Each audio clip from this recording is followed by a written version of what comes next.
Welcome back to Spotlight on the Arts, the weekly program founded by Iris Acker, exploring the breadth of the performing, visual, and literary arts flourishing across South Florida. I'm Bill Hirschman, founder and chief critic of Florida Theater on Stage.com. My co-panelist this week is Elaine Cogdill, mystery book critic. She reviews for the Sun-Sentinel, Associated Press, and Publishers Weekly. And she received the Mystery Writers Association's coveted Raven Award. Today, we have quite a treat for you, hanging out and talking shop with our guest, the world-renowned mystery writer Elaine Viets, whose resume would take the rest of this program to cover. But just a sampling, with 34 books in her 4 series to her credit, she's won the coveted Agatha and Anthony Awards, among many others. She has written hard-boiled mysteries, insider tales of women working in dead-end jobs, a mystery shopper series, and novels about a death investigator, all of which we'll talk about later. Originally a newspaper journalist from St. Louis, who has also worked in radio, television, and online platforms, she lives and bases some of her stories in Broward County. We welcome her to Spotlight on the Arts. Welcome to all of this. Thanks, Bill. Thank you for coming. So our first question is about mysteries in general. Mysteries remain one of the most popular and enduring genres in publishing and motion pictures and television. Why do you think that is? Why does it last? It lasts because it's really about society. I mean, the biggest readers of mysteries are women.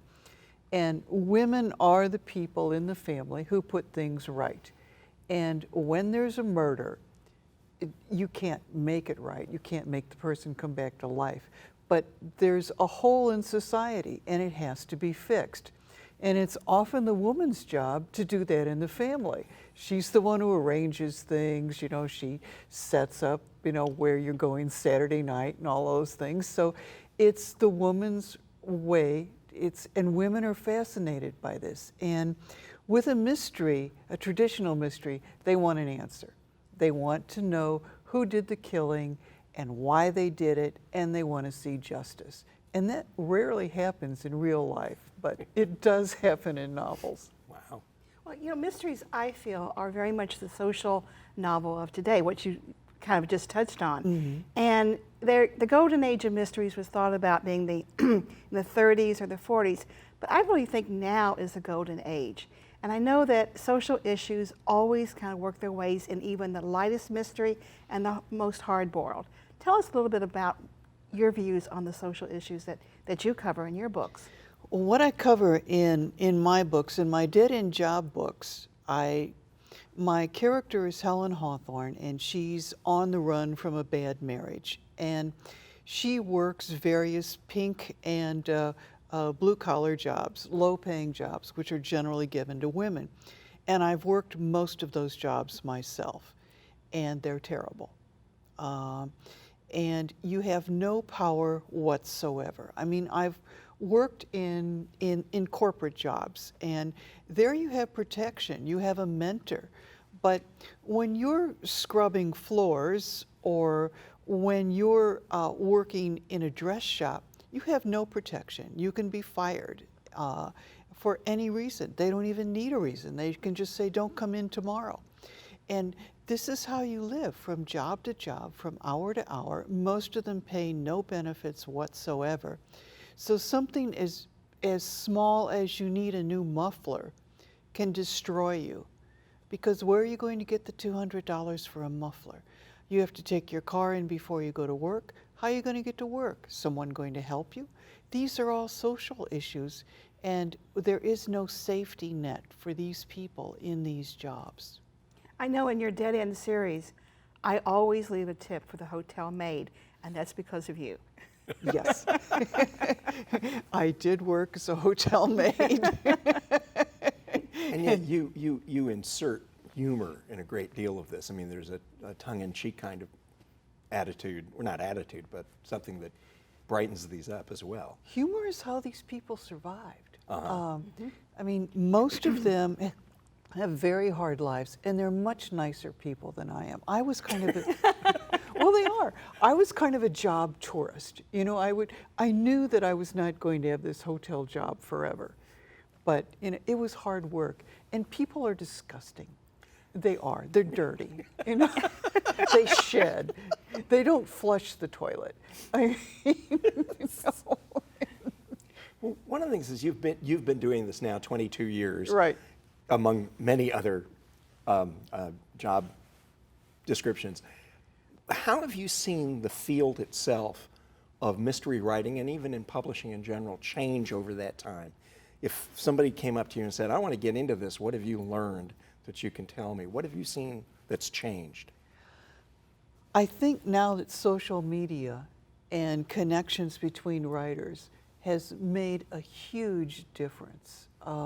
And some people are masters of social media. I try to be very, very careful with it because you can write the wrong thing and suddenly have a flame out on your Facebook page. Mm-hmm. So I don't put anything on Facebook that I wouldn't put in a billboard on I-95. Wow. That's my Facebook rule. You know, I don't talk about my gallbladder. You know, I don't. You know, nobody wants to know about your gallbladder, and you know, so I keep that out. How's the publishing world changed? The publishing world has shrunk. It's shrunk terribly. When I started, there were 40 publishers in New York. So if you got turned down by one, there was another. Now I think there are 4 major publishers in New York. There's some up-and-coming smaller publishers. There's Thomas and Mercer, but there's not the choice, and it's shrunk terribly. So if you flame out with one publisher, where do you go next? Mm-hmm. So how has besides the traditional print publishing, there's now other less traditional avenues out there? There are, and there are people who are very good at self-publishing. I'm not one of them. But they can make a really good living. And that's an art. And I haven't mastered that art. So there are choices that way if you're good at that and if you have someone to help you. You are like a journalist when you approach your books, and you do a lot of research. Tell us a little bit about the research you've done, especially for your Death Investigator series. For my Death Investigator series, this is my new series. I love it. Okay.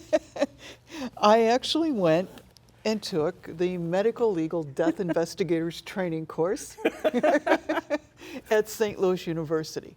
And this is for forensic professionals. So I was sort of swimming in this thing.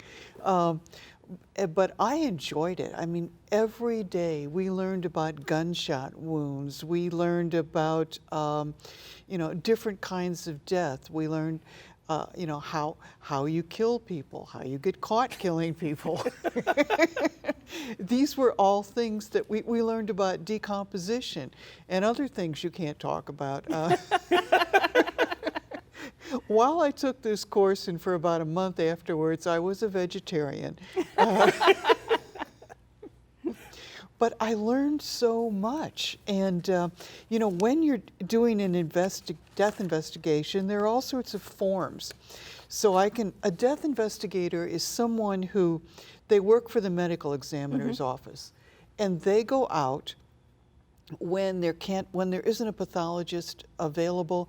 These are lay people, they're not doctors, but they're trained. And so they examine this body, and there are different forms, and you call them up. And if you have an unidentified person, they want to know the sex, the race, the age, the height, approximate. They want to know what kind of tattoos, body piercing, deformities, scars, dentures, all these things, and you have to, and occupational marks. Are there calluses on their fingers? You know, that can tell you by the callus whether someone builds houses or plays the violin. So these are all things. And what is the social class? You can tell by looking at a body how well dressed it is. Are the fingernails cared for? Is the hair cared for? Are the teeth cared for? These are all clues as to what this person was like in life. Wow. And it's absolutely, to me, it was fascinating. Oh, yeah. Did you go out on actual murder scenes? No. Did you go to autopsies? I watched autopsies. Uh-huh. And in fact, I got to the point where I was so cool, I once watched an autopsy during lunch. Oh my God. Oh my goodness. One of the things that people don't realize is that when you say something in something that you've written, any of these series, and a reader goes, wait a minute, that's not right, you hear from them, right? Absolutely. Can you give a couple of examples of reader reaction that said, wait a minute? They will write me and they will say, on page 22, there's a typo. And I'll go to page 22 and there's the typo. And I'll write back, I'm really sorry. I hope you enjoyed the book anyway. Well, in your first book in the Death Investigator series, your character has a stroke. Right. And you base that on reality. Can you talk a little bit about how that happened? Yes. The first book is Brainstorm. And I had a stroke 12 years ago. I had 6 strokes and brain surgery. And it was a very scary time. I managed to survive. They didn't think I was going to survive, so I read my obituary online. Oh my God. Which was amazing, because the week before I'd written a blog and there was a flame out during the blog.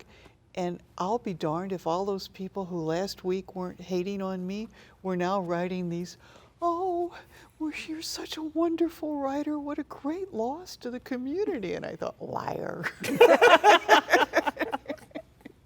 But anyway, I had brain surgery, and because I had a blood clot. And I was in a coma for a week, and that was an amazing experience. When you come out of a coma, it's not like on the TV shows, where you've got this little thing and they wake up and they go, oh, she's awake. You sort of come out gradually. And during this time, there was a doctor in the room, and he comes in and he says, what's your name? And I said, Elaine. And he says, what day is it? Well, there's this giant calendar behind his shoulder, and I can see it. And I go, April 26th. And he says, amazing. So then this other doctor comes in right after him, and he says, what's your name? And I said, Elaine. And he says, what day is it? And I said, April 26th. And a third doctor comes in, and I thought, what the heck? Doesn't anybody in this hospital have a calendar? But nobody said to me, you've had a coma, you're coming out of it, you're very ill. They started making me perform like a trained SEAL. And so I had a surgeon, and he saved my life, but his bedside manner sucked. And he would come late at night when he got off work, and he'd talk to me. And he says to me, do you remember anybody talking to you when you were in a coma? And I said, no. And he said, good. And I said, what did you say? And he said, I used to come in every night and go, Elaine, wake up. This is God. And the nurses made me stop. And he would come in with one weird story after another. And so one night he comes in and he says, my wife's divorcing me. And I said, oh, I'm sorry to hear that. And he goes, well, I'm not. I mean, really, she wasn't any good in bed. She just laid there like you did, except you were in a coma. Oh my goodness. Now, there's no answer for that. Right. None. But I did understand why he was getting divorced. So are you working on these 4 different genres at the same time? Do you switch among them? Are you working on more than one thing at a time?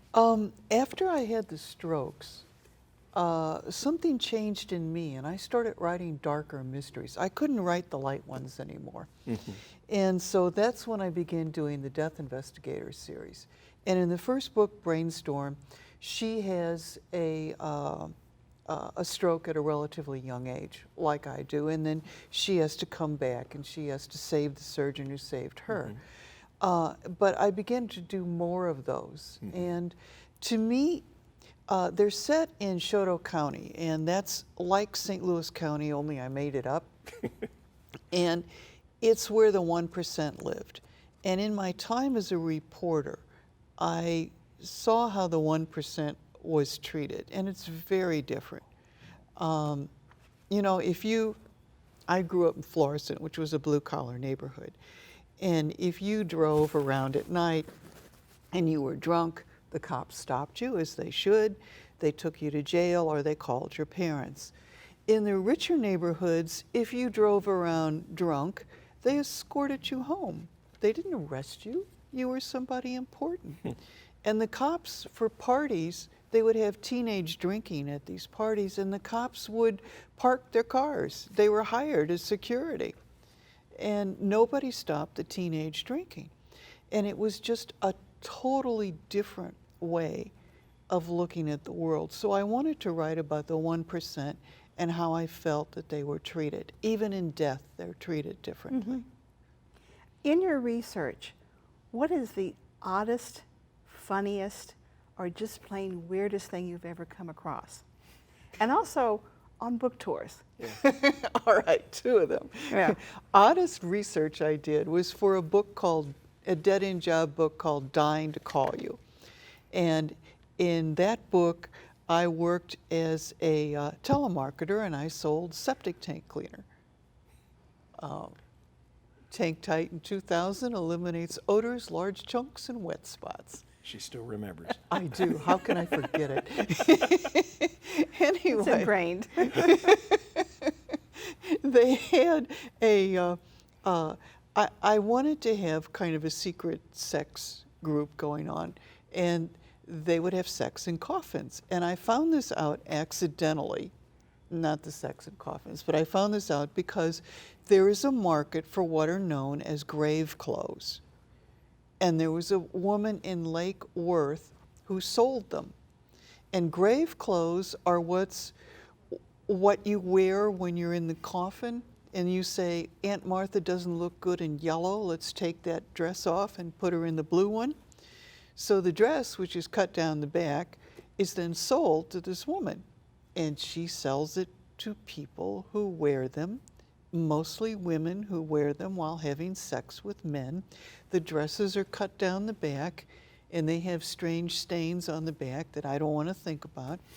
But anyway, that led me into the whole idea of a group that had sex in coffins. And so there's a place in Hallandale, Hallandale being known as God's waiting room, but there's a place in Hallandale that sells cut-rate coffins.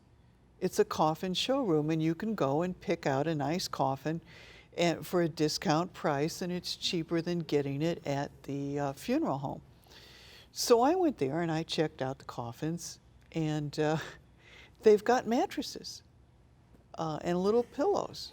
So it's possible. It's kind of like the back seat of a '56 Chevy, but you can do it. And then, as far as publicity, which is a whole other part of writing that Emily Dickinson didn't have to really worry about. Charles Dickens did. He went Yes. around, Right. but Emily the world was of much publicity smarter. has changed a Yes. great deal. Yes. But you had a wonderful experience that they sent you to. I did. I wrote a book called Rub Out, and it was my Francesca Virli newspaper series. And I was it was centered at the Leather and Lace Ball. And that's a biker society ball held in St. Louis every year. And I went. I knew some bikers, and they were nice people. And so we decided to give a signing at the Harley meeting, at the HOG meeting, Harley Owners Group in Kirkwood. And they gave me a table between the restroom. Men's on this side, women's on this side. And I thought, man, does John Grisham have to go through this? But it was a great idea because the bikers were all drinking beer. And where do you go when you've had a few beers? And so they would come out, they'd be slightly tipsy, and they'd buy books. God bless them. And speaking of publicity, how do people connect with you on your books or on your blog, or on your website? Okay, my website is my name, ElaineViets.com. My blog is the Kill Zone blog. It's a group blog about writing. and it's a number of, and then I'm also EV Mystery Writer on Twitter and Elaine Viets Mystery Writer on Facebook. Great. Which are things that Charles Dickens didn't have to do. Lucky him. But you know, it is a slightly different world now where there's so much of an onus for publicity. You know, again, writers sit there and they hope, you know, I'm going to sit in my garret, I'm going to write my little novel, and then maybe I'll go on the Tonight Show or whatever. But it's a lot. Talk a little bit about how writers have much more responsibility now for their own publicity. How much more, yeah, basically. It does. You have to have a newsletter to get the information out. It helps if you blog. It helps what you put on Facebook. And then book tours are very good. And that's where you go slogging around the country. And sometimes you go to wonderful, neat, independent books stores, or you go to Barnes and Nobles, which have always treated me well. And there's a lot fewer bookstores these days, I'm sorry to say. But, you know, you go to the stores and you meet people in person. And that's often the best way to sell your books, because when they've heard your stories, then they want to read your books. They want to know if your books sound like you. And when you had your stroke, weren't you about ready to go on book tour? And other authors finished your book tour, right? I was just about to go on book tour. I had just gone from being a paperback writer to a hardcover writer. So it was very, very important that I go on this tour. And I had the stroke right before I left. And the mystery writers community, which is very generous, had a tour by proxy for me. And they saved my career. And I am eternally grateful to them. I would not be in business if they had not sold my books at the expense of theirs. Yeah. Wow. Yeah. We've only got a few minutes left, and I know that you actually teach, and it probably could spend a couple of hours on this. Can you talk a little bit about what the process is? You know, getting the idea. Do you outline? Do you just take it wherever it goes? How do you develop a book? Okay, quickly. Yeah. I get the idea. I outline. Sometimes I outline chapter by chapter. And then I send it to my agent, and I send it to my editor. And if they approve it, I start writing. I have a deadline. I owe 70,000 words for my next book, which is due in March. I'm on chapter 3. So, you know, I really have to get writing. Do you make a lot of changes? I mean, I know there are authors who have the beginning figured out, the end figured out, and maybe a couple of things in the middle, and then just hope that God will whisper in their ear. Do you have it more worked out more completely? It's more worked out, but it's like a road map, and if it's not, you know, if it's not working out, I take a different route. But I do try to get it done, and then my agent reads it, and he's very, very particular, and he'll tell me what doesn't work. And my editor will then tell me what to rewrite. I have a very good editor, and so between the two, it's really a team thing. And you cannot be a prima donna and think that every word you write is gold. It's going to be changed. Yes. What time period is involved from when you get an idea and, or more importantly, a contract? The contract comes first. The contract comes Then first. the idea. Then the idea. And publication. It's not 2 or 3 months. Most people don't realize this. It's, let's see, the contract for my current book, which is coming out as A Star is Dead, I got that last year. I'd written the book before the contract, so it was ready to go. But now my new book is due in March, and I'm on chapter 3, and I shouldn't be hanging around with you guys. I should be at home working. But you're talking 7, 8, 9, 10 months from beginning to end? Yes. Wow. Yeah. And when is your next book coming out? My next book debuts in the United Kingdom in December, and in April in the U.S. So I am worldwide. What? I know. And in more than one language, right? Right. Right. You don't write those, though. No. If somebody does that for you. Somebody does the translation. For some reason, the Japanese like my books. What is the, again, talking to people who are thinking about writing or starting to write, what's the hardest thing? What's the thing about it that you wish somebody had told you early on? What is it that what do you personally find especially difficult? Connect. In what sense? go to the, be friends with your local bookstore. Find out what the trends are. Go join the Mystery Writers of America or whatever kind of writing you're going to do. Go to the conventions. Do this before your book is out. That's the mistake I made. I did it afterwards.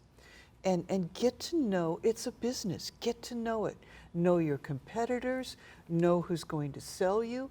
Understand what's going on. Know the business. It's an art, but it's also a business. How would you pursue that? What if I wanted to learn those things? Where would I go? I would make friends with your local bookseller, with your local college, take courses, join whatever groups you have that. Check Eileen's column, you know, she'll tell you. She does, she's good, she's the best. No, she knows, you know. Eileen reviews books, and you can pick up tips on how people should write from her. I did. We could go on with this for another half hour, keeping her from writing the end or chapter 4. But we want to thank Elaine for sharing a behind-the-scenes look at writing in general, and especially the mystery field. We want to encourage you to continue to savor the array of arts easily accessible here in South Florida, from theaters to museums to libraries. But to learn what theater is coming up, check out the reviews and calendar on floridatheateronstage.com. And to learn the latest of what's going on in the world of mysteries, from print to ebooks to podcasts to film, check out Eileen's blog at mysteryscenemag.com. And we want to encourage you to come back next week for another edition of Spotlight on the Arts.